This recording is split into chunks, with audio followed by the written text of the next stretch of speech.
So, um, one thing I really want to ask you is how you personally found yourself to be a libertarian, how you were able to stray from being either a Democrat or Republican.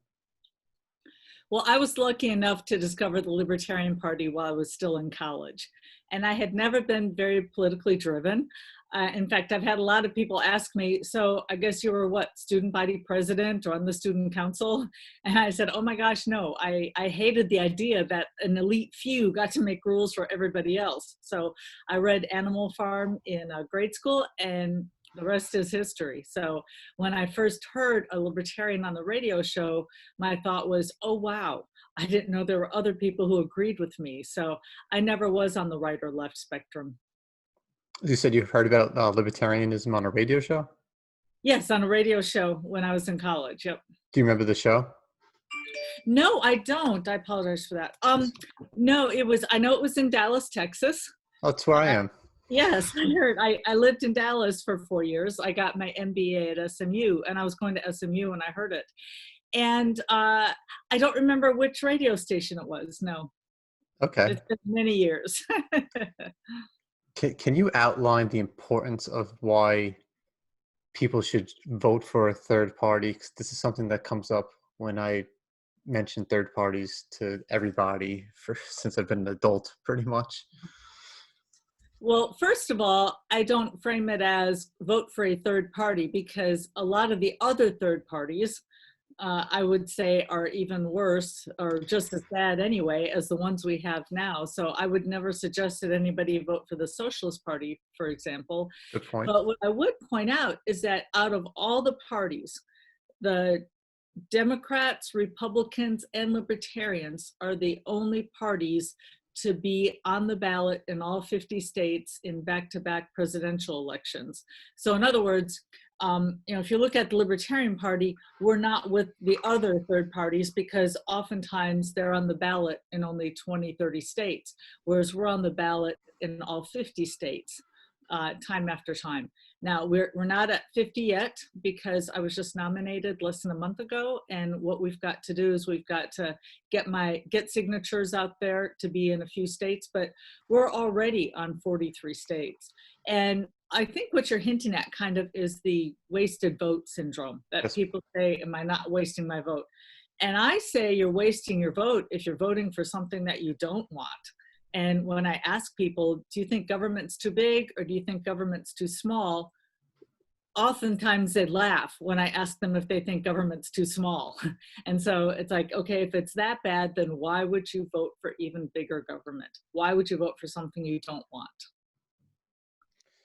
So, would you say having a vote for the Libertarian Party, regardless of how the results come out, the idea can be carried into the mainstream, kind of like the way Ron Paul, when he talked about the Federal Reserve, all of a sudden we're auditing the Federal Reserve. All of a sudden people are talking about alternative currencies and everything.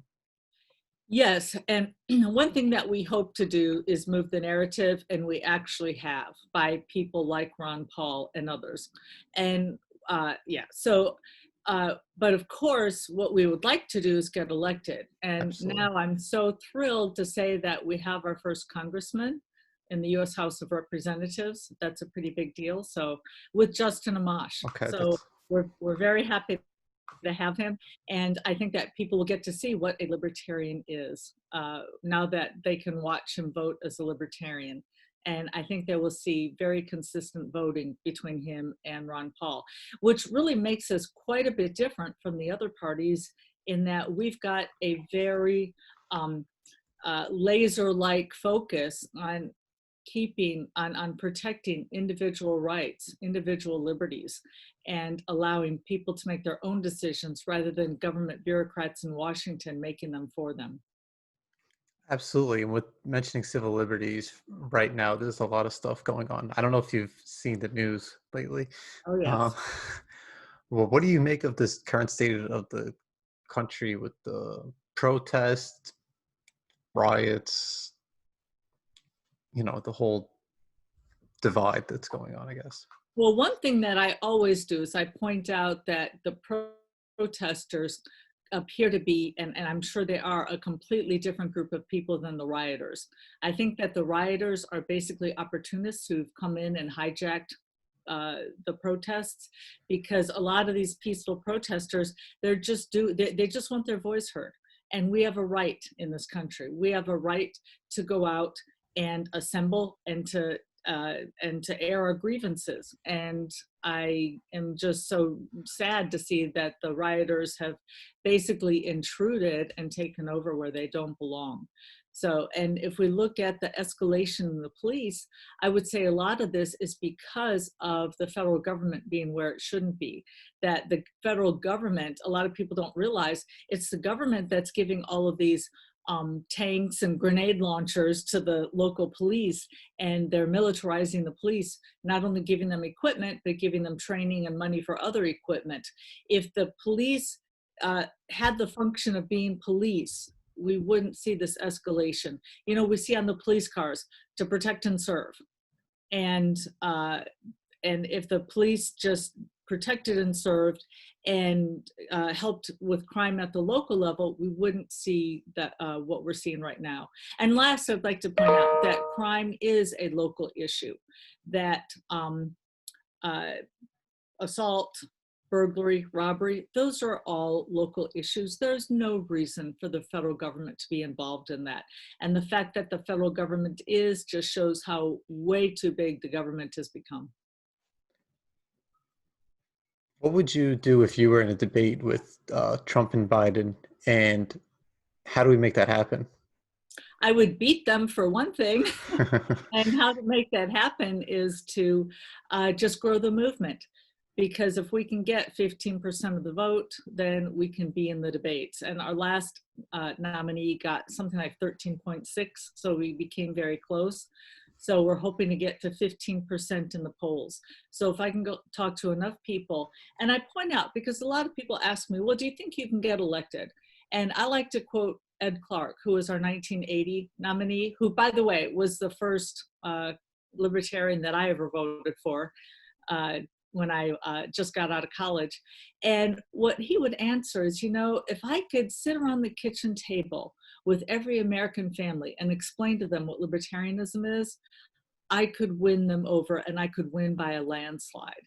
Because what we have is we have basically the Democrats and Republicans taken over the media. They get all the attention, and they've been able to, for instance, keep us off the debate stage. Why? Because they're afraid of us, because they know that if the American people hear a true alternative, that they would welcome it with open arms. What, in 1992, Ross Perot debated with Bush and Clinton, and then in 1996 he ran again, but the rules were changed. They changed the Commission on Presidential Debates or something they created. Yep. Which, by the way, the commission is made up of half Republicans, half Democrats. So of course they're going to try to keep people off. And what they did was they looked at the past elections to see how high they got. And they said, okay, what number can we come up with that's low enough that seems reasonable to people, but not so low that somebody actually makes it and is in the debate. So that's why everybody gets that close, because that's exactly what they set it up to do. It's definitely rigged. Is it 15% in one poll, or is it like an average? Yeah, no, one poll. Well, a national poll. Right. It has to be a major poll. It can't be just something that's it can't be some local county or something like that. It can't be like I created a poll, I sent it up, and now it's debated, because it's not legitimate, I guess. Right. So let me ask, as far as we've added, I don't know how many trillions at that in the past couple of months. Like there's like over 2 trillion just in the past couple of months. I apologize. No, it's okay. I understand you're in a very busy time. And I'm sorry. This usually doesn't happen. But I'm sorry. What I was distracted. I was trying to keep the noise from happening, and I didn't. What poll did you say wouldn't count? I apologize. That was totally my fault. If it can't be just, it has to be like I guess, you know, they have the criteria for the Right. Democrat debate stage. It has to be like one of those NBC News, I see. Yeah. CNN, all those legitimate Yeah. news organizations Yeah. that it's And on. and and since I just entered the race, we haven't actually looked into which polls to go after. Right now, we're just trying to build the movement. But the good news is that and we are so ecstatically overwhelmed that we've got so many volunteers signing up, and even more exciting is how many non-libertarian volunteers, which we didn't expect that at all, because usually when you get the nomination, of course you get all the party loyalists who want to help you out, but we're getting all sorts of people who are not members of the party. So I think that bodes well for us. That has to be encouraging, especially this year. I feel like every election year I'm saying, if there's a year for a third party, this is it. But I think that speaks both to the strength of a Libertarian Party and also to how out of touch the Republicans and the Democrats have both become. Hmm. Completely out of touch. It's and to the point that I'm sure you heard about, or if you didn't see yourself, Joe Biden on Charlemagne the God, Oh where yeah, basically so entitled, like if you're a Democrat, you don't have to work for votes anymore. They're just owed you because you're entitled. How ridiculous is that, that politicians have gotten to the point where they don't even think they have to work for your vote? Uh, I would call that very much out of touch. I think that's a good description. and then he blamed Charlemagne. Oh yeah, said he wasn't black enough. Yeah. Yes, but Something like, he said Charlemagne was like baiting him into, and oh, I Charlemagne, see, I see, I see. Later on, yeah, yeah. I he, mean, you know, that's what happens when you run for president. You got to answer tough questions. I've been answering a lot of tough questions the past few weeks. So, well, the past year actually. and this isn't the first time you ran. I was the 1996 vice presidential nominee. So I've Okay. done this before, and I ran for US House in 92.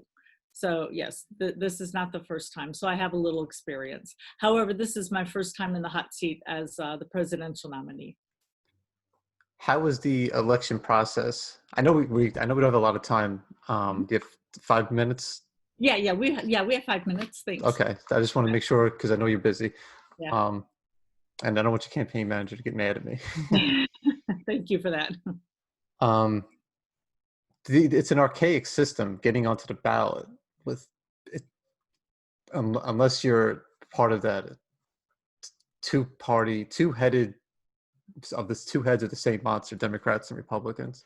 Right. Um, what has been the biggest challenge just getting on the ballot? Because people should know how stacked how much they stacked the deck against you.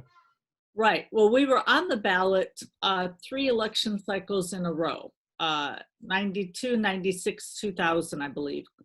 And then the Democrats and Republicans were looking at it going, oh my gosh, look, year after year, they're on the ballot. We got to do something. And so they raised the standards. They had us jump through higher hoops. And what's interesting is that the federal government has looked at other countries around the world where they have obstacles for people being on the ballot. And they have referred to those as unfair elections. And yet they do the same thing in this country. So what we have a really unique problem this time with the virus, in that the states are saying, okay, you have to collect so many signatures, but then they turn around and say, well, you're not allowed to come within 6 feet of each other.